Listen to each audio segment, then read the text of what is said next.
일제 강점기 때 이흥렬이라고 하는 아주 음악을 좋아하는 한 청년이 있었습니다. 그는 일본으로 유학을 떠났는데 일본에 가서 깨달은 사실은 피아노가 없이는 음악을 공부할 수 없구나 하는 사실을 깨닫게 됩니다. 그래서 어머니에게 편지를 썼습니다. 어머니, 피아노가 없이는 음악을 할 수 없다는 사실을 뒤늦게나마 깨닫게 되었습니다. 저는 피아노가 없기 때문에 더 이상 음악 공부를 할 수가 없어서 고국으로 돌아가려고 합니다. 어머니, 소자가 고국으로 돌아가려고 합니다. 이해해 주세요 하고 편지를 보냈습니다. 근데 그 편지를 받아든 어머니가 생각을 합니다. 참 큰일 났구나. 그 편지를 받아들고 그날 저녁에 잠을 자지 못하고 그리고 뜬 눈으로 밤을 새우다시피 한 다음에 생각을 해보니까 이제 자식 뒷바라진다고 평생 동안 그냥 그야말로 자식들 때문에 고생을 많이 했는데 이 아들을 위해서 이제 그동안 뒷바라졌기 때문에 가진 게 아무것도 없어요. 그리고 조금씩 늘어난 빚이 이제 빚더미가 돼가지고 많은 빚을 지금 지고 있는데 공부하러 떠난 자식이 돌아온다. 그리고 더 공부를 더 하기 위해서는 많은 돈이 필요하다. 이 소식을 들은 다음에 다음날 꼭두 새벽에 일어나가지고 산으로 향했습니다. 이 산 저 산 다니면서 열심히 그 솔방울을 긁어 모았습니다. 옛날에 이 나무를 떼던 시절에 솔방울은 화력이 좋기 때문에 불쏘시개감으로 굉장히 좋은 곳이 되어서 많은 도시 사람들이 선호를 해가지고 그 솔방울을 갖다 이렇게 팔게 됩니다. 그런데 자그마치 얼마를 벌었냐면은 쌀 한 가마니 13만 하던 시절에 거금 400원을 벌게 됩니다. 그리고 그 많은 돈을 갖다가 일본에 있는 자식에게 건넸습니다. 아들은 그 돈을 받아들고 피아노를 샀습니다. 그리고 열심히 공부합니다. 그렇게 해서 결국은 좋아하는 음악 공부를 마치게 되었는데 음악 공부를 마치면서 작곡을 하게 되었는데 처음 작곡했던 곡은 당시에 문학박사였던 양주동 박사의 어머니의 마음이라고 하는 그 시에다가 곡을 붙이게 됩니다.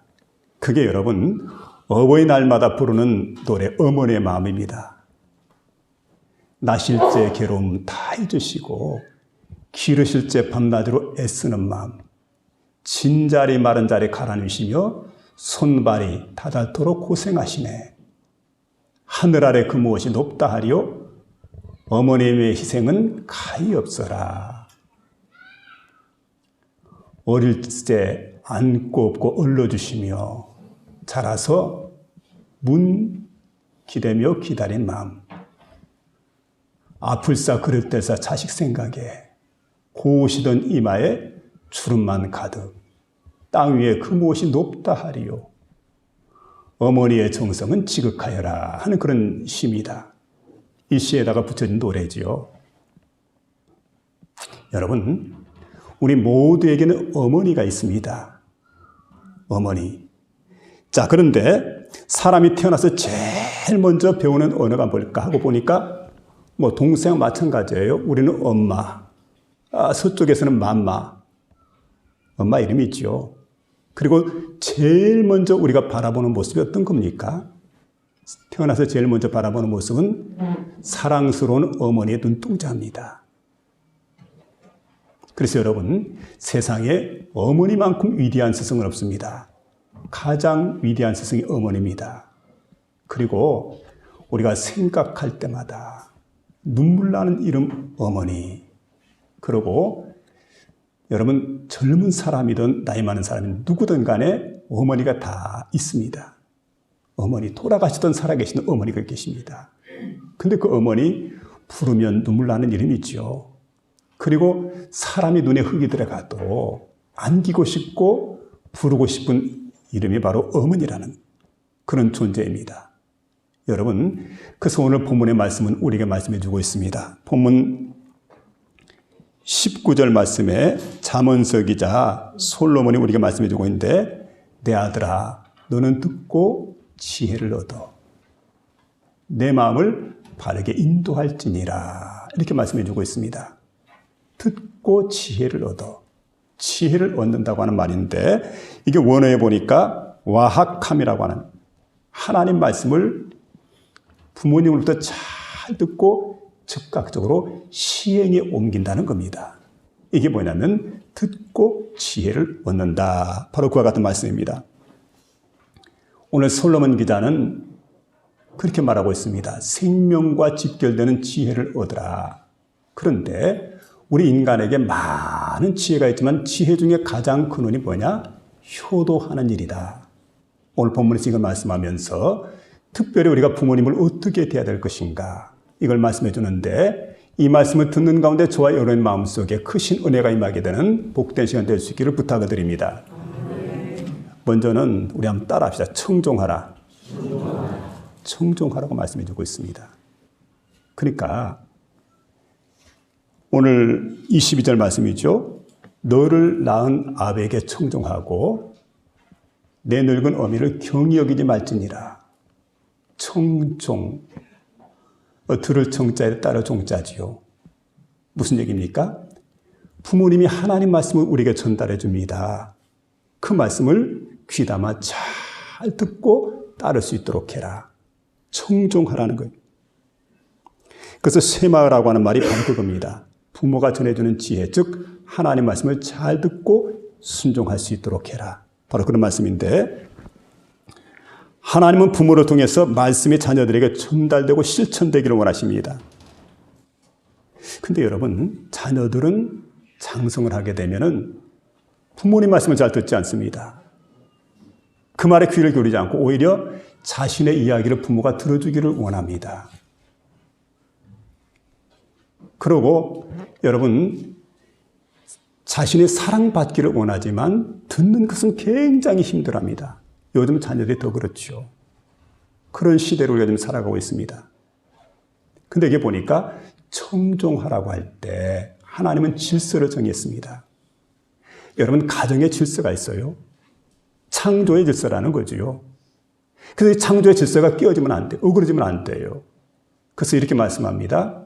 자, 부모와 자식 간의 관계 속에서 자녀들아, 내 부모를 주 안에서 순종하라. 또 부모들에게 말씀합니다. 자녀를 노엽게 하지 마라. 주의 교양과 훈계로 자녀를 양육해라. 남편에게 말합니다. 내 아내를 사랑하라. 아내에게 말합니다. 내 남편에게 복종하라. 여러분, 성경적 원리, 창조적 질서입니다. 이런 가정이 되어져야 돼요. 그럼 자녀는 자연스럽게 부모의 말씀을 청종해야 된다는 거예요. 그래서 오늘도 여러분, 부모가 전하는 말은 인간적 말보다도 특별히 이스라엘 백성들에게 주시는 말씀은 뭐냐면 하나님 말씀을, 하나님은 부모를 통해서 자녀가 듣기를 원하신다는 거예요. 경험 많은 부모를 통해서 자녀가 하나님 말씀을 듣기를 원하는데 그 말씀을 자녀에게 전달할 수 있도록 하고 그 말씀을 들은 자녀는 그 말씀을 그대로 따를 수 있도록 해라. 이렇게 우리에게 말씀해 주고 있습니다. 어떤 엄마에게 초등학교 3학년과 1학년 되는 아이가 있습니다. 남편이 일찍이 세상을 떠났는데 교통사고로 떠났는데 그만 가해자가 돼가지고 그냥 자기 집에 있는 모든 것이 하루아침에 사라져버렸어요. 집도 잃어버리고 가지고 있는 모든 재산 다 잃어버리고 하루아침에 거리로 내쫓기게 되었는데 오래전 일이니까 갈 곳이 없더랍니다. 그래서 찾아보니까 남의 집 헛간이 있어요. 그래 헛간을 갖다 빌려가지고 가만히 떼기를 깔아놓고 그리고 허름한 장롱 하나 빌려다가 갖다 놓고 그리고 그 남루한 이불 하나, 옷가지 몇 개, 그 사과개짝 하나 주워다가 이걸 이제 아이들과 함께 밥 먹을 때는 식탁이 되고 그리고 아이들 공부할 때는 책상이 됩니다. 그 백열전구 하나. 뭐 이렇게 생활하게 되는데 아이 엄마가 이렇게 살아갈 수는 없다. 힘쓰고 애를 써야 되겠구나 생각을 하고 빌딩에 가서 아침 새벽 6시부터 청소를 합니다. 그리고 낮 시간에는 학교 급식소에서 일을 하게 됩니다. 저녁에는 남의 집 식당에 가서 그릇 닦는 일을 하게 됩니다. 얼마나 피곤하겠어요. 얼마나 그 생활이 고달프겠어요. 하루는 일을 마치고 집에 돌아오다가 약국에 잠깐 들렸습니다. 생각하기를 수면제를 잔뜩 먹고 내가 죽으리라. 수면제를 샀습니다. 집에 들어오는데 별의별 생각이 다 들지요. 문을 열고 집에 들어와 보니까 아이 둘이 가마솥 떼기를 깔아놓은 곳에다가 이불을 덮고 잠이 들었습니다. 근데 잠든 아이의 머리 위에 보니까 편지가 딱 써 있어요. 편지가. 근데 엄마가 아침에 출근할 때 너무 바빠가지고 아들에게 편지를 써놓고 출근했거든요. 영호입니다. 큰아이가. 영호야. 근데 이 아이가 참 말을 잘 들어요. 오늘 내가 바빠서 반찬을 만들지 못하고 부득불 빨리 나간다. 그런데 냄비에다가 콩을 앉혀놨다. 콩을 앉혀놨으니까 불을 떼서 콩을 졸여가지고 그래 말랑말랑해져가지고 먹을 때쯤 되면은 거기다 간장을 조금 붓고 그러고 이제 졸이라고. 그렇게 메모해놓고 나갔는데 정말 그렇게 했는데 동생이 짜다고 투덜거립니다. 그 편지 내용이 그래요. 동생이 짜다고 투덜거리길래 한 대 지어박았더니 실컷 울다가 이제 잠들었다고. 그러면서 이렇게 얘기하기는 엄마 내일은 꼭 저를 좀 일찍 깨워주세요. 출근하기 전에 저를 좀 깨워주세요. 그래서 저에게 콩자반 만드는 법을 좀 가르쳐 주세요. 참 기특하잖아요. 그러면서 엄마가 저희 때문에 고생하는 거 다 알아요. 엄마 수고 많으시죠? 힘드시죠? 고생하는 거 다 압니다. 참 기특하잖아요. 그리고 엄마 어떡하든 건강하셔야 됩니다. 근데 수면제 사다가 오늘은 내가 꼭 죽으리라 생각하고 수면제를 사가지고 왔는데 그 수면제가 그만 쓰레기통에 들어가 버렸어요. 그리고 곰곰이 생각을 합니다. 참 기특한 자식들이구나. 아직 어리지만 희망이 있다 생각을 하고 엄마가 그날 영호가 만들어 온 콩자반 짜서 먹지 못하겠다는 그 콩자반을 다 먹어치웠대. 눈물로서 콩자반을 먹게 됩니다. 근데 여러분 이 가정을 한번 생각해 보세요. 저는 두 가지를 생각을 했습니다. 이런 가정은 하나는 친이 있는 가정이다. 또 하나는 효가 있는 가정이다. 친이라는 말은 어버이 친자지요. 효라고 하는 것은 자식이 부모를 향해서 갖는 마음이 효입니다. 그래서 어버이 친자를 보면 그 볼견자에다가 설립에다 나무목 아닙니까? 그러니까 여러분 어머니가 시장에 떠난 나무 팔기 위해서 시장에 떠난 그 아들 갖다가 기다리는데 오질 않으니까 동구 밖에 나와서 나무 위에 올라갑니다. 언제쯤 우리 아들이 돌아올까? 어머니는 그런 마음을 갖게 되죠. 그러고 이렇게 나무 위에 서서 그 장에 간 아들을 기다리는. 아들은 장에 가서 그냥 돌아오지 않습니다. 어머니 좋아하시는 빗도 사고 손꼽을도 사고 그리고 만나게 잘 잡수시는 조기도 사고 그러고 나서 이제 이걸 갖다가 준비해가지고 나무를 다 팔고 나면 이걸 준비해서 집으로 돌아오게 됩니다. 근데 와서 보니까 동구 밖에서 나무 위에서 어머니를 기다리는 그 모습을 바라보고 있다. 아이고 어머니 시간이 지금 몇 시인데요. 날이 이렇게 차운데 왜 그 나무에 올라가서 이렇게 고생하시냐고. 얘야 네가 걱정이 돼서란다. 여러분 친과 효가 이렇게 흐르는 거 아닙니까? 아들이 그 어머니를 갖다가 그러면 어머니 업히세요. 지게 위에다가 어머니를 업고 돌아옵니다. 그게 바로 여러분 효도 효자예요. 이런 가정. 근데 여러분 이 가정에 이 아이가 바로 이 아이를 향한 어머니 마음이 그렇고 아이들이 어머니를 향한 마음이 친과 효가 있는 그런 가정이에요. 자라선 등기되어 기다리는 마음.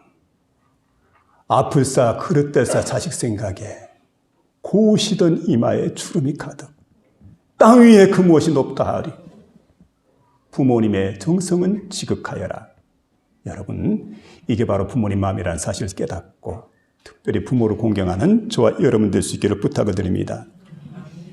우리 예수님께서 세상에 계시는 동안에 부모님에게 순종을 했습니다. 육신의 부모. 그래서 누가복음 2장 51절에 보니까 예수께서 함께 내려가사 나사렛에 이르러 순종하여 받드시더라. 이렇게 말씀합니다. 그런가 하면 여러분, 예수님은 성부 하나님께도 순종하는 그런 모습을 보이십니다. 그래서 성부 하나님 말씀을 잘 들으시는데 고린도서 1장 19절 보니까 우리 곧 나와 실루아노와 디모데로 말미암아 너에게 전파된 하나님의 아들 예수 그리스도는 예라 하고 아니라 함이 되지 아니하였나니 오직 그에게는 예만 되었느니라. 이렇게 말씀해 주고 있습니다. 여러분, 우리 예수님께서는 바로 하나님을 향해서 예밖에 없어요. 오로지 그 말씀을 듣고 순종했다는 말씀입니다. 저와 여러분이 여러분 청종하는 부모님 말씀을 귀담아 듣고 잘 순종 넘길 수 있는 복된 자녀들 될 수 있기를 주의 이름으로 부탁을 드립니다. 두 번째는 기쁘게 하라. 따라합시다. 기쁘게 하라. 누구를 기쁘게 합니까? 예, 부모님을 기쁘게 하는 거죠. 기쁘게 하라. 조선조 숙종임금 때 일입니다. 이때 김만중이라고 하는 문학가가 있었는데 이분은 구몽이라고 하는 소설 잘 알죠? 근데 이 김만중이라는 사람이 어린 시절 태어나 보니까 아버지가 안 보여요. 그러니까 유복자지요. 아버지가 세상을 떠났어요. 태어나기 전에. 그러니까 어머니가 너무 가난하니까 배를 짜서 생계를 유지하게 됩니다. 근데 아이들에게 교육을 시킬 때 세상에는 길이 여러 갈래가 있단다. 많은 길이 있단다. 그런데 가장 중요한 길이 뭐냐면 효도하는 거란다. 효도를 가르친 거예요. 그랬더니 정말 그 김만중이 어릴 적부터 정말 효도하는 그런 아들이었는데 어머니 뜻을 받들어서 열심히 공부를 하게 됩니다. 그리고 29살 때 과거시험을 봤는데 장원급제를 해요. 장원급제를 해가지고 이제 벼슬로 나가게 되는데 그때 형님하고 같이 의논합니다. 그 어머니가 자식이 그 장원급제했다는 소식을 듣고 너무 기쁘고 좋아가지고 남편 세상을 떠날 때는 눈물을 보이지 않았는데 자식이 장원급제했다는 소식을 듣고 너무 기뻐가지고 기쁨의 눈물을 흘립니다. 근데 그 어머니를 갖다가 그냥 우리가 지내칠 수가 없다 생각을 하고 어머니가 마을 사람들에게 잔치를 베풀어 주게 되는데 색동옷을 입고 어머니를 기쁘게 하기 위해서 형님하고 저하고 춤을 춥시다. 그래, 아우야 좋다. 그렇게 하자구나. 마을 사람들이 다 모였는데 잔치가 베풀어졌는데 색동옷을 입고 형님과 동생이 춤을 추는데 거기에 모였던 모든 사람들이 감동을 받게 되고 모두가 기뻐했다는 거죠. 그러니까 엄마의 마음이 얼마나 기쁘겠어요. 그래서 그때부터 이게 하나의 그 풍습이 돼가지고 하나의 문화로 형성이 돼가지고 환갑잔치 할 때마다 자식들이 부모를 위해서 기쁘게 춤을 췄다는 거지요. 이걸 통해서 부모들이 기뻐하는 그런 마음을 갖게 됐다는 그런 얘기입니다. 오늘 성경은 내 부모를 기쁘게 하라. 부모를 기쁘게 하라. 근데 여러분, 부모님을 우리가 기쁘게 해드려야 되는데 어떻게 부모님을 우리가 기쁘게 해드릴 수 있겠습니까? 물론 많은 돈을 드리는 길이 있습니다. 그리고 또 큰 선물을 해주는 방법도 있을 거예요. 그런데 작은 배려심에도 괜찮아요. 작은 거라도 여러분 어머니 마음에 합하게, 아버지 마음에 합하게 부모님 뜻을 잘 헤아려서 그 뜻대로 받들어 섬기게 될 때 부모님에게 효도하는 그런 길이 되어지는 것을 볼 수가 있습니다. 오늘 25절에 그래서 내 부모를 즐겁게 하며 너 낳은 어미를 기쁘게 하라. 이렇게 말씀해 주고 있습니다. 여기 기쁘게 하라고 하는 말은 외탁이라고 하는 말인데 지혜로 말미암은 의로운 삶을 통해서 부모를 기쁘게 한다는 거예요. 근데 여러분 자녀들은 부모에게 기쁨을 드리는 효도를 실천해야 되겠는데 성경에 보니까 효도는 단순한 권면이 아니고 효도는 뭡니까? 명령입니다. 내 부모를 공경하라. 그리하면 하나님 여호와가 내게 준 땅에서 내 생명이 길리라.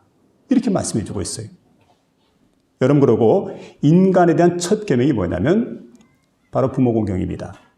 내가 부모를 공경하면 장수한다. 복을 받게 된다. 성경 그걸 우리가 말씀해 주는. 여러분 오래 살기 원하십니까? 복되게 살기를 원하십니까? 성경 말씀대로 부모에게 순종하고 부모를 공경하며 살아가는 저와 여러분 되시기를 부탁드립니다. 근데 부모는 늙어갈수록 애로워집니다. 또 마음에 걱정을 끼쳐드리지 말고 이런 애로운 부모님을 갖다가 평안하게 우리가 모셔드려야 될 터인데 그 대표적인 사람이 성경에 보니까 요셉입니다. 요셉이 어떤 사람입니까?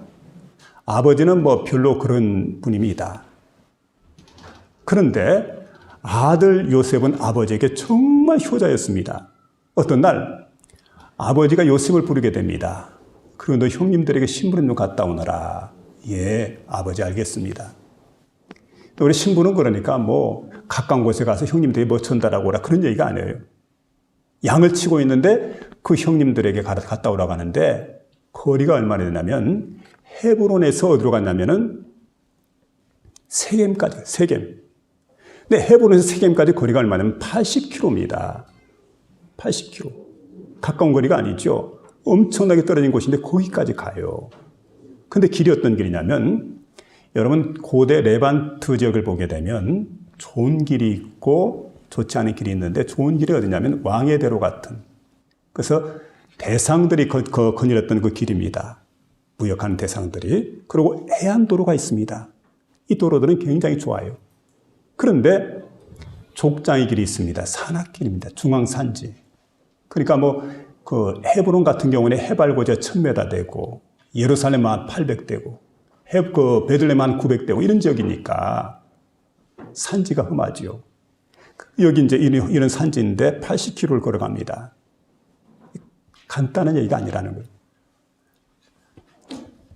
유다 산지를 지나서 에브라임 산지를 베냐민 산지를 지나서 에브라임 산지를 지나서 이렇게 갑니다. 가서 그 형님들을 만나려고 했는데 세겜에 가보니까 세겜에 형님들이 없어요. 거기서부터 북쪽으로 21km 더 갑니다. 그러니까 도합 100km가 넘는 길입니다. 100km면 250리. 하루에 50리 걷는다고 한다면은 한 닷새 정도 찾아 헤매는 거지요. 왜 그랬습니까? 아버지 뜻을 전달하기 위해서. 아버지 심부름하기 위해서. 이렇게 효자예요. 그런 요셉을 갖다가 형님들이 발견하게 됩니다. 얼마나 반가웠겠어요. 닷새 만에 찾았으니까. 얼마나 기뻤겠어요. 그런데 요셉은 형님들에게 미움을 받게 됩니다. 시기를 받게 됩니다. 왜냐하면 아버지가 요셉만 사랑했기 때문에. 형님들을 별로 사랑하지 않고 거들떠보지도 않고 늘 요셉만 끼고 돌게 됩니다. 저놈을 그냥 당장 가만둬서 안 되겠다 생각을 하고는 미디안 상인들에게 그냥 팔아버렸어요. 그래서 애굽에 이렇게 종으로 팔려갑니다.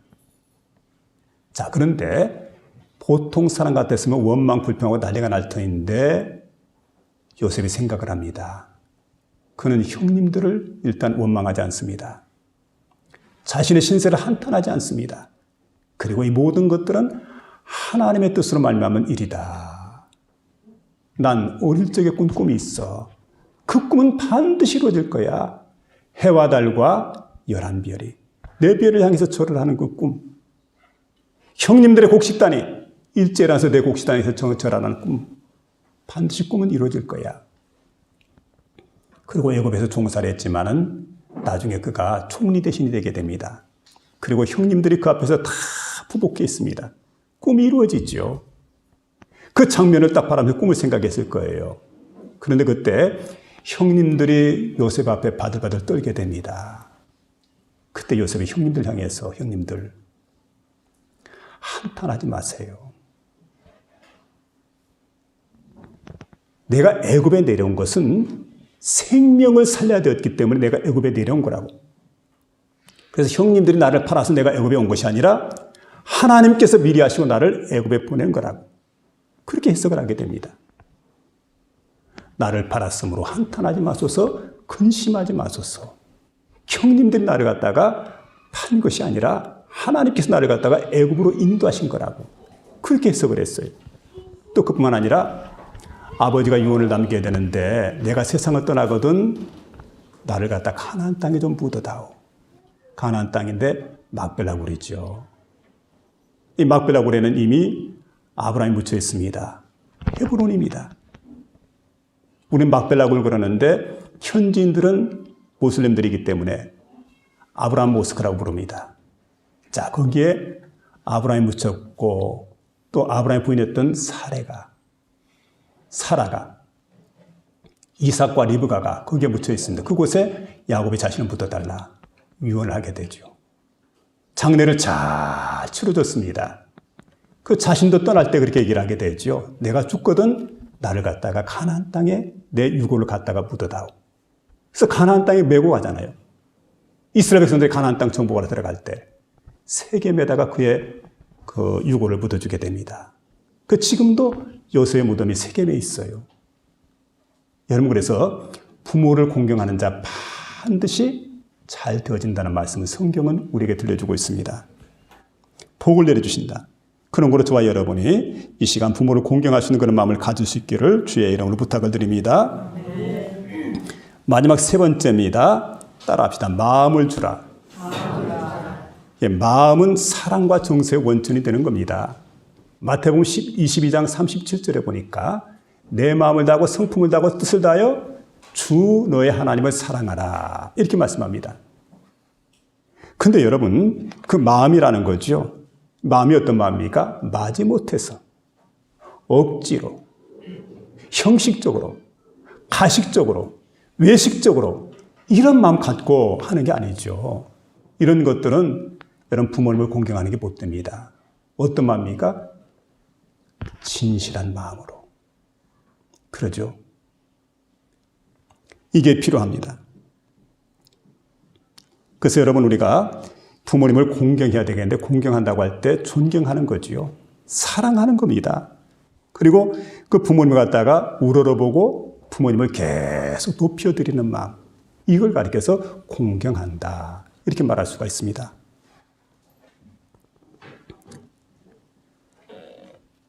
우리가 부모에게 불효하고 또 부모를 버리고는 행복해질 수가 없습니다. 부모의 지혜를 높이고 그리고 부모님의 명예를 인정하고 부모님의 경험을 소중히 여기고 부모님의 인격을 드높이는 마음. 이게 바로 이제 효도하는 그런 마음인 것을 볼 수가 있습니다. 우리 자식이 되어서 부모에게 매달 용돈을 줍니다. 또 용돈만 주는 게 아니죠. 게다가 좋은 곳에 여행도 보내드리게 되고 또 때마다 보약을 사드리기도 하고 그리고 그 부모님을 향해서 좋은 옷을 사드리기도 하고 근데 그것보다 더 중요한 게 뭐냐면 부모님들은 마음을 다하고 이런 마음이죠. 진실한 마음입니다. 부모님 향해서. 그래서 정말 부모님을 인정해 주는 거예요. 나를 낳아주시고 나를 길러주시고 그 내게 이렇게 크다란 사랑을 내게 베풀어 주셨구나. 정말 그 부모님을 갖다 인정하는 마음. 그 마음을 부모님이 원하는 거지요. 부모를 인정하지 않으면서도 얼마든 물질은 할 수 있어요. 근데 그것이 중요한 게 아니고 부모님을 좀 인정하는 마음. 나 때문에 고생하시고 나 때문에 희생하시고 에이 누가 그 하랍디까? 그 고생 하랍디까? 이제 와가지고 그게 아니고 정말 부모님 감사합니다. 나 때문에. 여러분 이런 마음 가져야 우리가 주님을 향한 그 똑같은 마음을 가질 수가 있어요. 주님. 나 때문에 그 쓰리고 아픈 고난의 십자가를 지셨는데 누가 지랍디까? 이러면 안 되잖아요. 그래서 여러분 자녀가 부모를 갖다 공경하는 마음을 갖게 될 때 하나님을 경외하는 마음을 가질 수가 있는 거예요. 제1의 국민 효행 대상을 받았던 오정은 할머니 이야기를 들어보니까 이분이 이렇게 얘기를 하게 됩니다. 자, 기자회견을 가지면서 하는 얘기입니다. 그러니까 효행상을 받았으니까 얼마나 효부 같으면 효행상을 받았을까. 모두가 그래서 기자회견에 이렇게 주목해서 지켜보는데 52년 만에 마음속에 있는 죄를 들킨 것 같은 그런 기분입니다. 그러니까 시집 온 지 52년이 됐으니까 시집살이를 52년 동안 했대요. 시어머니는 94세고 자신은 71세입니다. 그때까지 이제 시어머니를 모셔야 되는데 시어머니 그렇게 미웠대. 얼마나 솔직한 고백입니까? 그 효행상을 받았는데 그 자리에서 그렇게 고백을 하는 거예요. 난 시어머니 너무 미웠어요. 시누이는 더 미웠다. 그러면서 이제 살아온 내력을 쭉 이야기를 하게 되는데 어떤 때 시어머니 보면서 이 생각이 들더래요. 아니 나이를 그만큼 잡수셨으면 빨리 돌아가시지. 왜 돌아가지도 않고 사람을 괴롭히나. 그런 마음이 마음속에 들 때가 있었다는 거지요. 그런데 이제는 연세가 94세인데 거동이 불편합니다. 그러니까 며느리가 이제 다 수발을 해야 되는데 목욕을 시키게 될 때 보니까 옛날엔 체격이 좋으셨는데 지금 꽉 말라가지고 뼈밖에 남지 않는. 그러니까 자꾸 마음속에 가책이 돼가지고 이럴 줄 알았다면 내가 좀 더 잘못일 걸. 나 때문에 어머니가 이렇구나. 생각하니까 가슴이 미어질 것 같다는 거지요. 그래서 지금 와서 느끼는 게 뭐냐면 사실은 내가 효도한다고 한 것들은 가식적인 겁니다. 가식적인 것. 형식적인 겁니다. 그리고 강요된 효행입니다. 왜냐하면 사람들이 지켜보니까 그 앞에서 그렇지 않기 위해서 내가 쇼를 한 겁니다. 근데 정말 중요한 거는 진심으로 했더라면 그 생각해보니까 단 한 번에 내가 정말 어머니를 공경하는 마음이 있었던가 생각하니까 별로 그런 마음이 생각나지 않더라는 거예요. 오늘 여러분 우리가 하는 일 진심으로 해야 된다는 것. 마음을 줘야 된다는 것. 인정을 해줘야 된다는 것. 우리 남편 기르느라 고생 많이 하셨겠구나 생각하면서 며느리가 시어머니에게 봉양하는 그런 마음들. 참 그게 필요하지요. 오늘이 어버이 주일입니다. 특별히 주님은 우리에게 말씀해 주고 있습니다. 너 낳은 부모에게 청종하라고. 내 부모를 공경하라고. 그리하면 내 하나님 여호와가 내게 준 땅에서 내 생명이 길리라. 여러분 장수하시고 복받는 삶을 살아갈 수 있기를 바랍니다. 그 일을 위해서 부모에게 순종하고 부모에게 효도하고 부모를 공경하며 살아가는 저와 여러분 모두가 될 수 있기를 주의 이름으로 축원합니다.